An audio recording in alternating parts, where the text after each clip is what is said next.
ঘূর্ণিঝড় রিমালের প্রভাবে 7 থেকে 8 ফুট উচ্চতার জলোচ্ছ্বাস হতে পারে।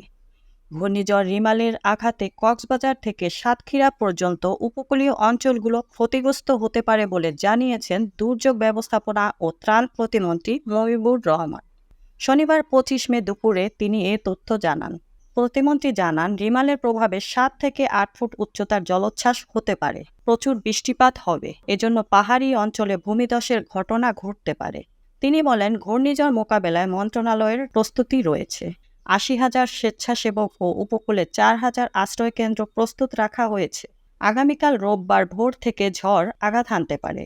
সন্ধ্যায় পুরোপুরি আঘাত হানবে বলে পূর্বাভাস রয়েছে। আজ রাতেই উপকূলীয় অঞ্চলে 10 নম্বর মহাবিপদ সংকেত দেয়া হবে বলেও জানিয়েছেন দুর্যোগ ব্যবস্থাপনা ও ত্রাণ প্রতিমন্ত্রী মহিবুর রহমান।